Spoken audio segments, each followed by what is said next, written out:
Primeiro livro do profeta Samuel, capítulo de número 9, verso de número 1. Coloca para a gente, por favor. Você tem outra tradução? Se tiver, coloque para mim, por favor.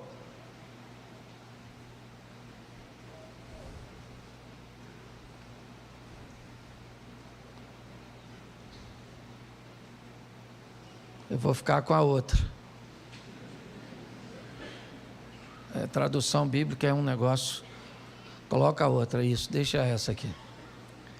Havia um homem de Benjamim, cujo nome era Quis, filho de Abiel, filho de Zeror, e filho de Becorate, filho de Afias, filho de um homem de Benjamim, varão alentado em força. Feche os seus olhos. Senhor, em nome de Jesus, eis aqui a tua palavra. Continua falando conosco. É o que eu te peço nessa hora, pelo poder do nome de Jesus. Amém, glória a Deus. Amém? Eu quero falar hoje com vocês uma reflexão rápida sobre aquilo que a igreja anda enfrentando nesses últimos tempos.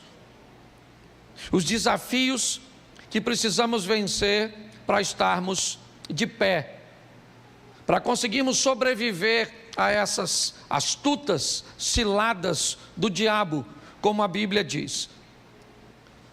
Enfrentamos duas coisas hoje: ou o aumento da pressão, que tem feito fortes sucumbirem, ou o crescimento da fragilidade, que tem feito com que a pressão nem precisa ser tanta, para que as pessoas venham a desistir, venham a sucumbir.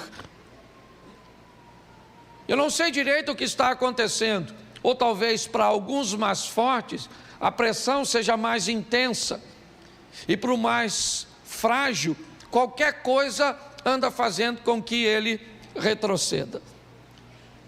Eu peguei 4 homens de Deus na Bíblia, porque a minha proposta hoje é fazer com que a igreja entenda as pressões que estamos enfrentando, principalmente nas áreas emocionais. As dificuldades que as pessoas estão tendo de gerenciar suas emoções, de se abater com pouca coisa, ou não sobreviver com uma pressão realmente contínua e intensa. Nós não somos os primeiros a viver ou vivenciarmos tudo isso. Sempre houve pressões sobre a sociedade, sempre houve pressões sobre a igreja, e sempre vimos ao longo de toda a história alguns sobreviverem às pressões e outros sucumbirem às pressões. Às vezes conseguimos notar com muita facilidade que a pressão que fortalece um é capaz de destruir o outro. E talvez por isso a Bíblia diz que é melhor serem 2 do que 1. Porque no momento em que alguém estiver fragilizado, aquele que está mais forte o consiga sustentar até essa fase passar. E o fraco de hoje pode se tornar o forte de amanhã. E aquele que hoje necessitou de apoio, de sustento, será o sustento do outro no dia de amanhã. 4 homens para refletirmos de forma rápida. E o primeiro é esse: o filho de Quis, seu nome Saul. Saul é o primeiro rei de Israel. Eu pedi que trocasse ali a tradução, porque eu gosto de uma tradução mais próxima, certo? Do original. E ela define Saul de 3 formas, ou melhor, de 4 formas.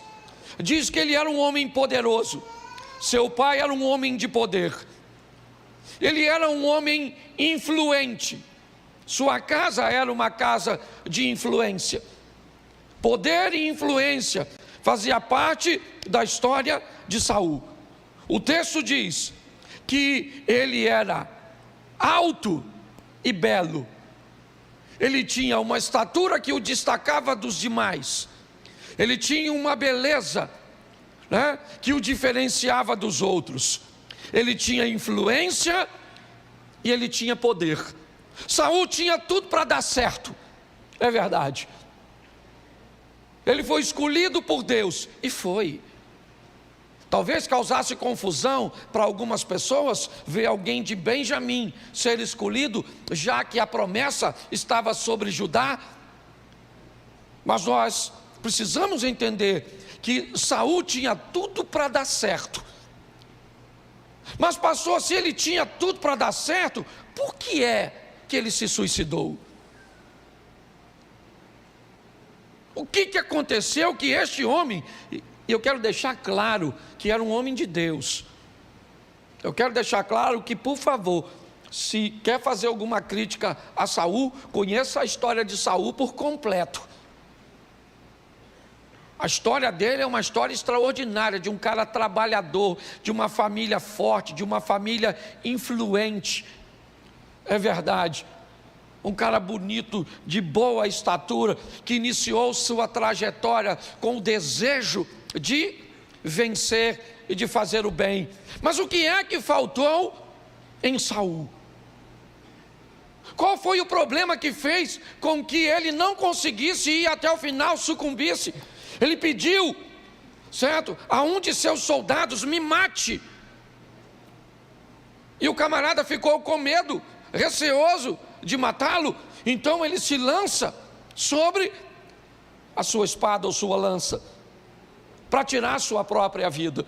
O que aconteceu com este cara? Qual é o quadro emocional que este camarada poderoso, influente, bonito, alto, morava na melhor casa, ele tinha o melhor cavalo, ele tinha a melhor estrutura, a melhor armadura, as melhores mulheres, ele tinha tudo.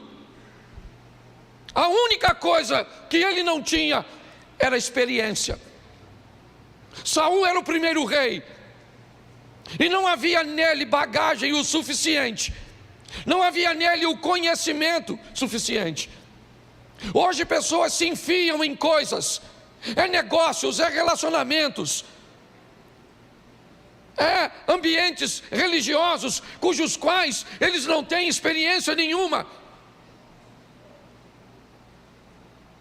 Desafiam tantas coisas, desafio o diabo no ambiente religioso, desafio a administração no ambiente corporativo, desafio o equilíbrio emocional no relacionamento interpessoal. Inexperiência. Hoje eu vejo pessoas sofrendo as pressões, tendo tudo para dar certo, mas não dão, porque não conseguem alinhar sua vida com aquilo que planejam fazer.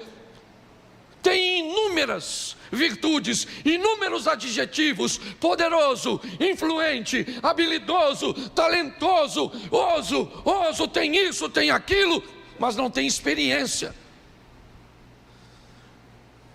Se tem uma coisa que o diabo vai usar contra você, é a sua inexperiência. Não brinque com isso. As pressões todos nós vamos sofrer. Saul agora está pressionado, é verdade. Por quê? Nunca houve rei em Israel. Ele nem tem culpa, gente. É só você conhecer a história. Você sabe por que Saul se tornou rei? Sabe por quê? Porque Samuel não treinou bem seus filhos. Se você conhece um pouco de Bíblia, você sabe que os filhos de Samuel não seguiram seus passos, e que o povo via Samuel velho e dizia: nós não queremos seus filhos como nossos juízes, nós queremos um rei. Eles só fizeram errado, ao invés de pedir uma solução para Deus, pediram para Samuel. É só isso que o povo tem, certo? Por causa de uma inexperiência também do povo, que não sabia como lidar com toda aquela situação. A inexperiência sempre faz com que o nível de sofrimento se intensifique. Não é maldade, é falta de habilidade, E muitas vezes falta de coragem para pedir ajuda ou informação a quem o tem. A Bíblia diz que a sabedoria está na multidão dos conselhos. Na multidão dos conselhos está a sabedoria. Hoje eu vejo pessoas amargando sofrimentos, decepcionadas, cheia de virtudes, cheia de adjetivos, certo, que deveriam fazer delas vencedoras, mas não vence, cara. Vive um ciclo, sabe? Parece um looping. Vai dando certo, vai dando certo, vai dando certo, vai dando certo. Deu errado. Vai dando certo, certo, certo, certo, errado. Parece que vai, mas não vai.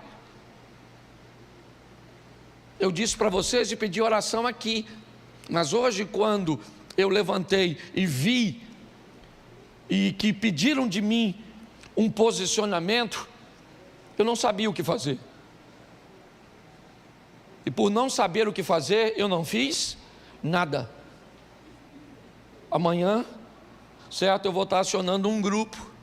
Vou falar para eles o que aconteceram e vou ouvir cada um deles, porque são pessoas com mais experiências do que eu. São ex-presidentes de uma instituição que hoje eu estou presidindo. Então, se eu não tenho experiência, eu escuto a experiência de quem tem. Posso até não fazer, mas escutar eu tenho que escutar. Então eu vejo hoje pessoas cansadas, fadigadas, decepcionadas, estressadas, ansiosas, tanta coisa, porque lhe faltam experiência. Tem poder, tem influência, tem beleza, tem estatura, mas não tem experiência. Então adquira experiência naquilo que você deseja entrar, naquilo que exige, né?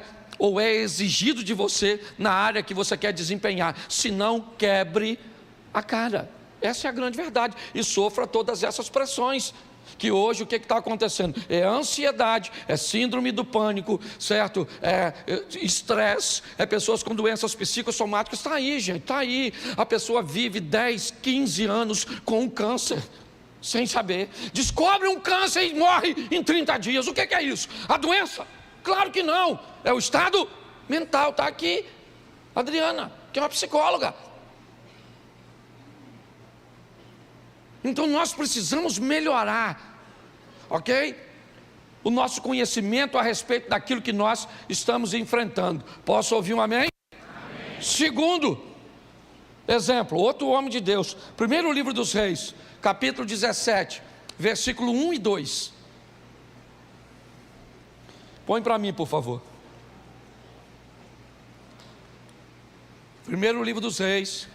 Então Elias, o tisbita dos moradores de Gileade, disse a Acabe: vive o Senhor, Deus de Israel, perante cuja face estou, que nesses anos nem orvalho nem chuva haverá, senão segundo a minha.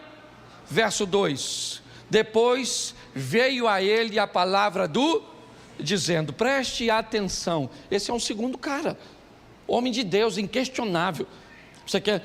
Alguns ortodoxos conservadores em Israel, nas suas refeições, deixam uma cadeira na mesa, vazia, para Elias, para você ver o que em alguns ambientes de Israel, o quão grande esse camarada é. Mas esse camarada tão grande, que viveu coisas tão extraordinárias, ele pediu para morrer, ele desistiu, ele só não desistiu de fato, porque Deus o motivou, porque se dependesse dele, ele teria desistido. E o que? Um homem como Elias, primeira coisa, o que Elias tinha? Princípios. Elias era um cara de princípios. Elias era um cara que não negociava, que não abria concessão, que não era politicamente correto. Elias era um cara de sim, sim, não, não. A postura dele como crente era algo extraordinário. Quer mais? Vou te dar mais um adjetivo. Ele era corajoso. A mulher do rei era uma das mulheres mais perigosas da época, conhecida como matadora de profeta. o cargo cujo qual Elias é pertencente.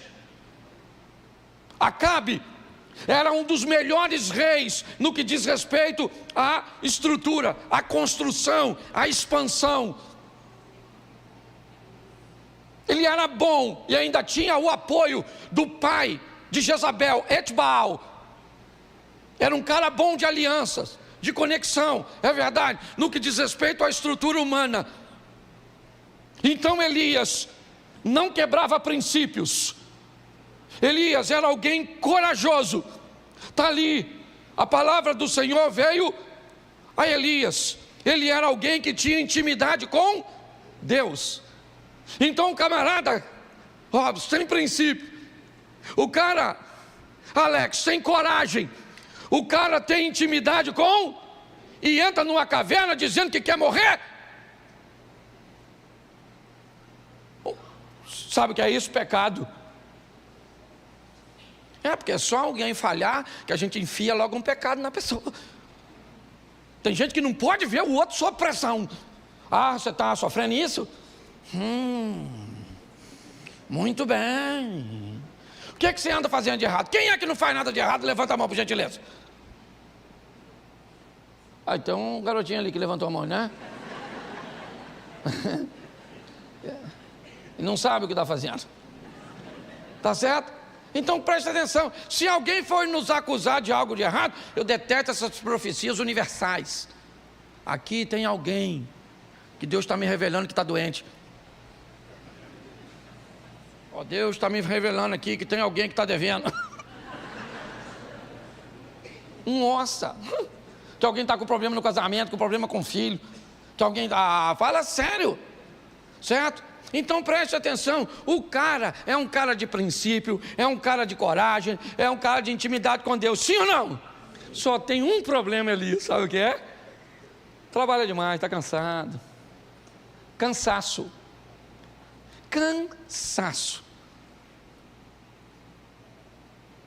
Eu aprendi uma coisa. Aqueles que são bons naquilo que fazem, eles podem ter mais problemas de cansaço do que quem é ruim. Porque quando você é bom naquilo que faz, sempre vão estar te mandando para fazer. E parece que quanto mais você faz, mais coisa alguém bota nas suas costas. É ou não é? Se na sua casa você é o que trabalha, pode olhar, o irmão dorme até tarde. E sua mãe pede tudo para tu. E se aparecer um vizinho, ainda pede para quem? Para tu. E se Deus quiser alguma coisa, ainda fala para quem? Para tu. Você vê, Saúl trabalha para o pai dele, trabalha, o Davi trabalha para o pai, trabalha para o rei ainda arruma outra tarefa. Ele tinha 2 trabalhos, músico e limpava as arminhas, apacentava as ovelhas. Tinha 7 não, que 3 estavam na batalha. Ele tinha 4 irmãos à toa em casa. E quando ele chegou em casa para levar um lanche, o pai mandou quem? Isso aí. Então deixa eu falar uma coisa para você. Isso eu falo para mim, minha mulher sabe. Nós temos vivido isso, cansaço. Tem dia que você olha e pergunta, por que amanheceu? Por que eu não morri na noite? Jesus podia ter voltado. Uma pressão desgraçada, você tem isso ou será que é só eu? Não tem um troço assim? Você olha assim, rapaz, acordava de manhã, um salto só, pum! Hoje levanta, e que hora? Bota para despertar, para ganhar mais tempo. Cansaço, está assim, gente, cansaço, sim ou não? Está cansado demais, Elias estava cansado. Profetizou para Acabe que não ia chover, Deus falou, foge. Fugiu para o ribeiro de Querite, a água acabou, Deus falou, foge. O filho da mulher da casa que ele estava hospedado morreu, ela falou, a culpa é sua.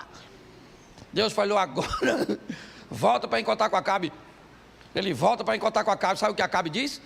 Olha aí o perturbador de Israel. Elias estava tão nervoso, falou, perturbador, teu pai, a tua mãe, miserável. Está escrito, a tradução é outra, são seus pais, mas é a mesma coisa. Estava nervoso. O cara veio encontrar com ele lá, um centurião. Ele estava tão chateado que ele falou, Senhor, fogo! Matou os caras tudo queimado, parecia o Mushu do Mulan. Invocado, o que é aquilo? Aquilo era perturbação. Ele tinha um assessor que trabalhava com ele, que ele falou, rapaz, some! O menino foi embora. Por isso que o tal do Geazi entrou. Ninguém aguentava, estava estressado. Chegou lá, falou, aqui, preste atenção, o cara está com Deus. Tem 400 profetas de Baal e 450 de Azera. Tem 850 almas. O que é para ele fazer? Fazer cair fogo do céu e falar para os caras: vamos aí, gente, aceitar o Deus Todo-Poderoso. Sabe o que ele faz? Corta o pescoço dos caras.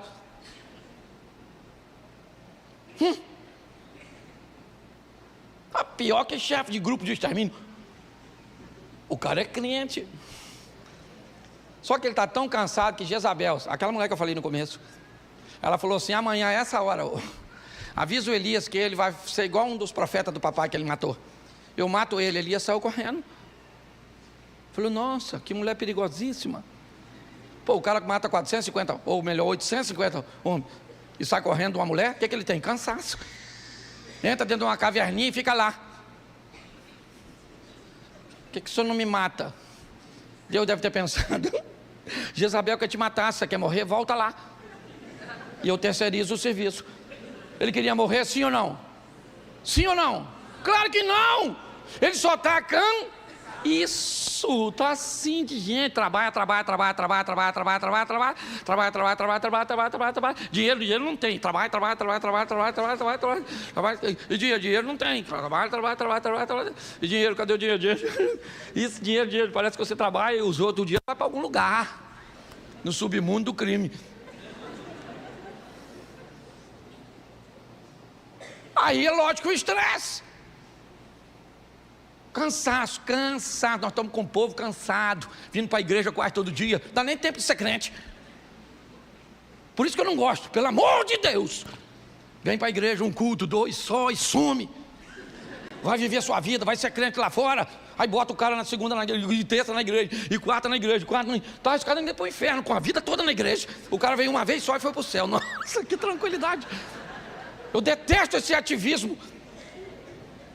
E estou falando de mim mesmo, porque eu viajo para aqui, esse dia falou comigo que estava se considerando viúva de um marido vivo. Falei: sangue de Jesus tem poder. É verdade, eu falo de mim mesmo. Porque graças a Deus, naquilo que Deus me entregou para fazer, eu faço bem. E aí a demanda é grande. Então, por favor, dá uma freada nesse negócio. Porque o cansaço está matando as pessoas, matando. Você nem precisa de um grande problema. Note que o cara mata aquele montão de homem e está tão cansado que tem medo de uma mulher. É como se você vencesse um gigante hoje e saísse correndo de um anão amanhã. Porque ele está Isso, vamos para o terceiro aqui. Ô Jesus, tenha misericórdia. Não fiquei nervoso. Começo a falar de mim mesmo. Mateus 27, versículo 3 ao 5. O terceiro homem. Mateus 27, do 3 ao 5. Então Judas, o que o traíra, vendo que fora, trouxe as 30 moedas aos príncipes dos sacerdotes e verso 4, dizendo: pequei, traindo o sangue. Eles, porém, disseram: que nos importa? Isso verso 5. E ele, atirando para o templo as moedas de prata, retirou-se e foi. Mais outro suicida. Agora o Judas.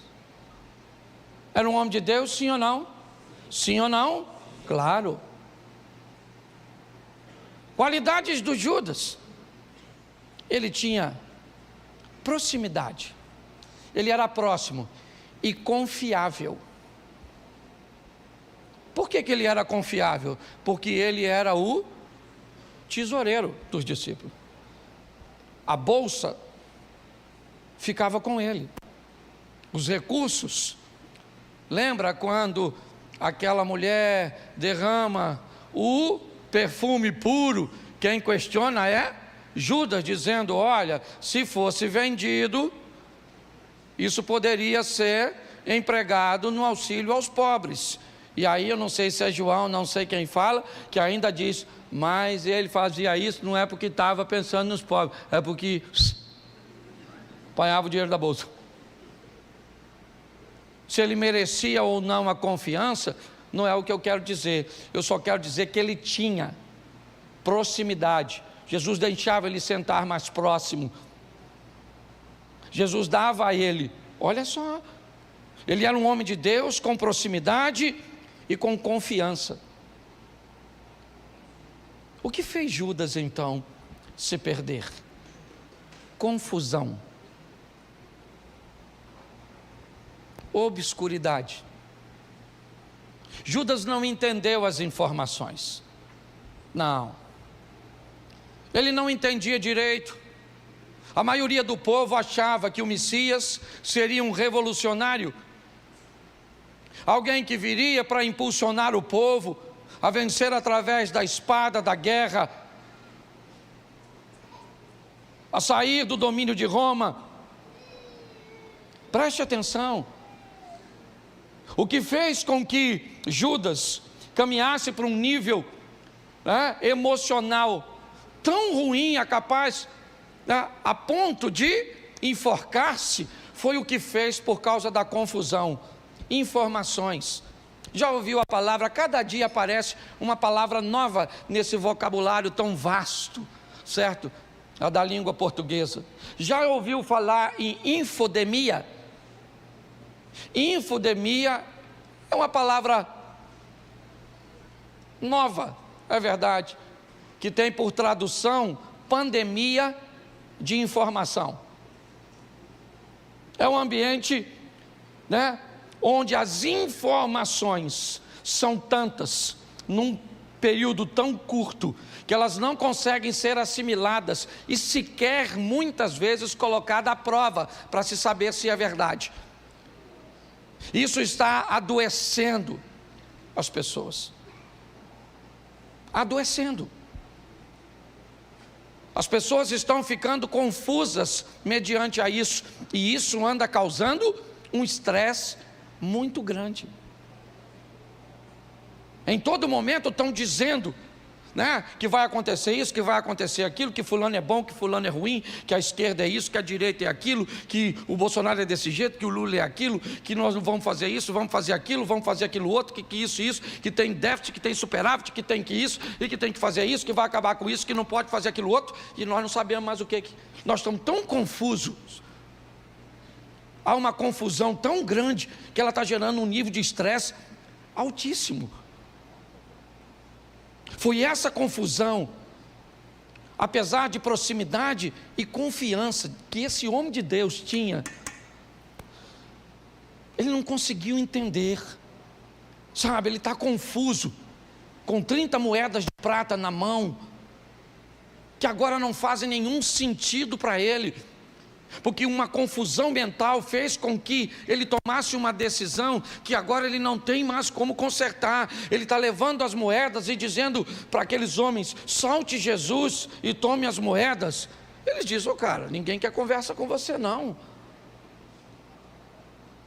E a confusão fez com que ele tomasse uma decisão, mas muito errada. Muito errada. Tem profecia para sustentar isso? Tem. É verdade. Mas quando nós olhamos o que Judas fez, a proximidade que ele tinha com Jesus, bastava que ele fosse até ele e pedisse perdão, ele teria, sim ou não? Sim ou não? Mas era muita confusão para uma cabeça só.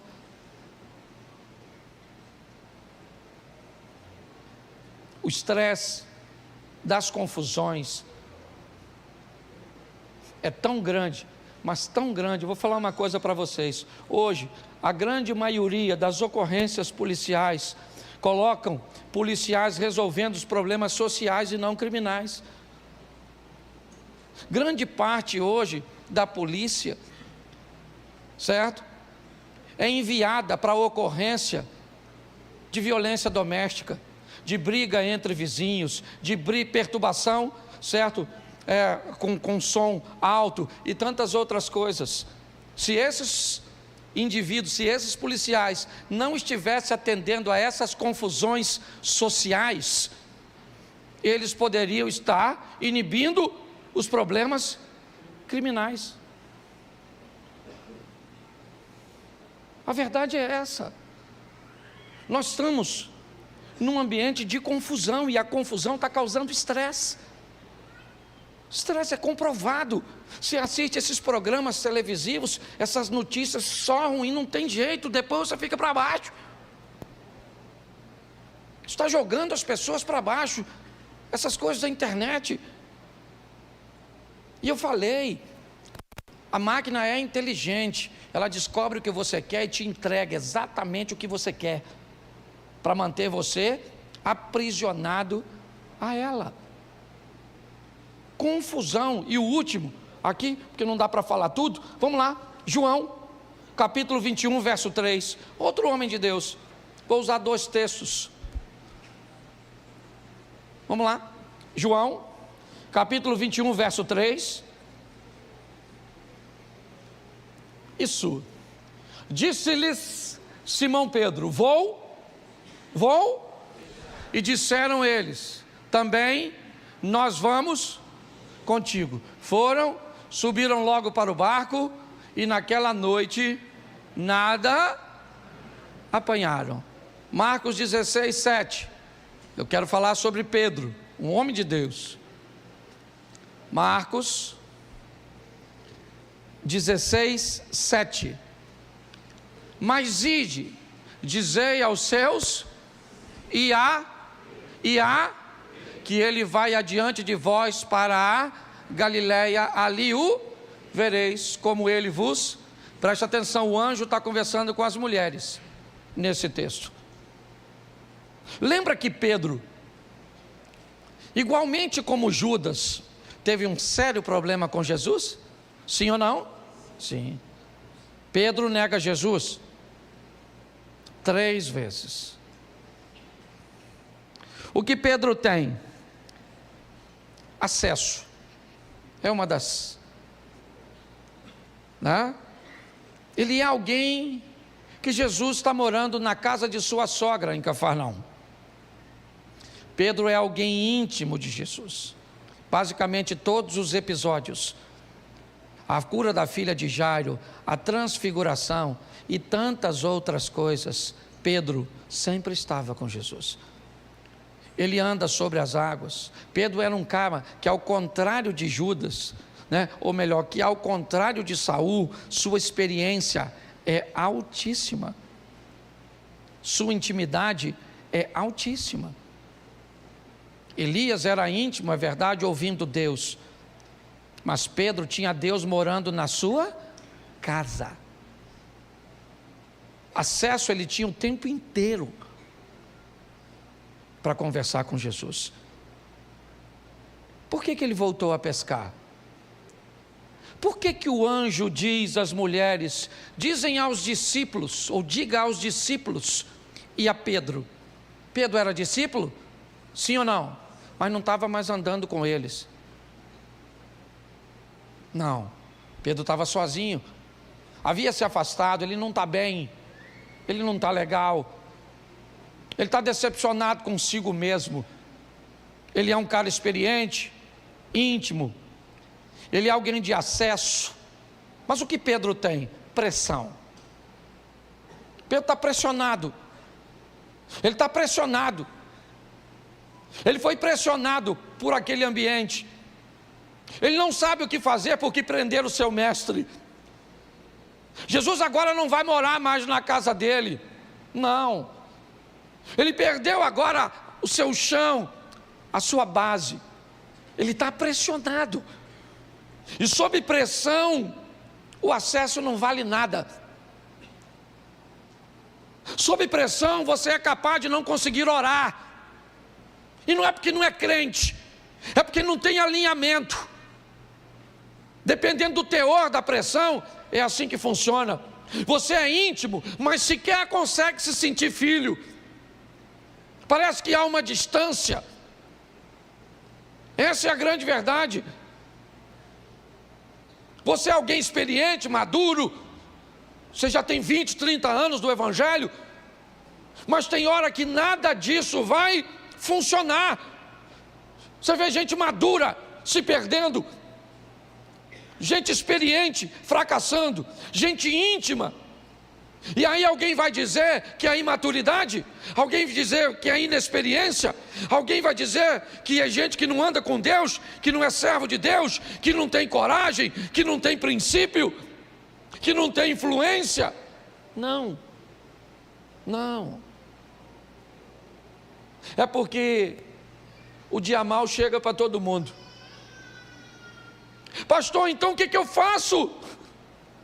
Bom, primeira coisa que eu acho que você deveria fazer é respeitar a Bíblia. E aí eu te dou 2 textos para terminar. O primeiro é Êxodo 20, verso 9, 10 e 11. Depois, Marcos 2, 27 e 28. Primeiro, Êxodo 20, verso 9, 10 e 11. Está aí. Preste atenção. 6 dias trabalharás e farás toda a tua obra, mas o 7º dia é o do teu Deus. Não farás nenhuma obra, nem tu, nem o teu filho, nem a tua filha, nem o teu servo, nem a tua serva, nem o teu animal, nem o teu estrangeiro que está dentro das tuas portas. Porque 6 dias fez o Senhor, ou em 6 dias fez o Senhor os céus e o mar e tudo que neles, e ao 7º dia, portanto, abençoou o Senhor o dia e o, preste atenção, pastor, virei adventista do 7º dia. Marcos 2, 27 e 28.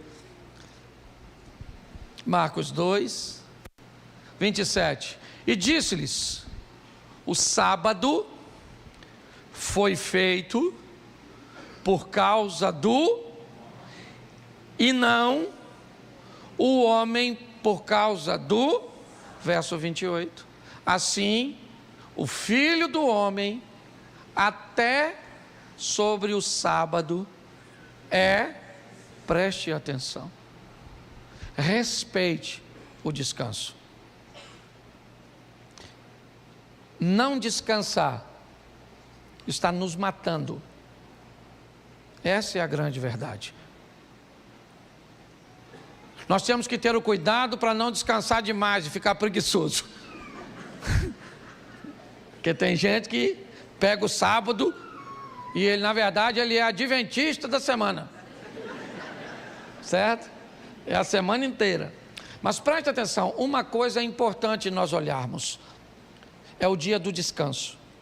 Nós temos que ter um dia para descansar. Respeite o seu descanso. Às vezes físico, às vezes emocional, mas é isso que está matando a maioria das pessoas. Quantas pessoas aqui levam mais ou menos de meia hora a 1h30 para pegar no sono, porque deita, mas a cabeça fica... Levanta a mão, por gentileza. Aí, qual é a metade? Sangue de Jesus tem poder. A mente fica trabalhando, sim ou não? Tem que fazer, tem que fazer. Tem que fazer, amanhã eu tenho que fazer isso, tem que fazer aquilo, tem que fazer aquilo outro, tem que fazer aquilo. Às vezes você vem para o culto, você vai orar e não consegue. Senhor meu Deus, nem jantei ainda, meu Deus, eu ainda vou jantar. Ô, louvado seja Deus, já está acabando isso aí. Senhor, eu ia orar. Nossa, lembrei da janta. Me perdoa. Vamos começar de novo. Senhor meu Deus e Pai, esqueci de lavar a blusa. Caraca, tem que lavar a blusa. Nossa, será que vai secar? Às vezes você tem que levar uns 5 minutos só para expulsar as confusão. Não tem gente entrando na sua conversa, você e Deus, e parece que o Satanás fala... E você só vai lembrando, o feijão que tem que cozinhar, meu Deus, a marmita, meu Deus, amanhã tem que fazer isso, a mente vai, aí você fica cansado. Tem gente que trabalha pouco, mas tem um cansaço, que parece que tem um negócio assim, um peso na alma, na consciência, assim, sabe, um sono que dura assim, sabe, você e a Bela Adormecida são parentes. Você está rindo, mas o assunto é sério. Só falei de homem de Deus. O Saul tinha poder, influência, beleza, estatura. Repita comigo: poder, influência, beleza e estatura. Mas não tinha experiência.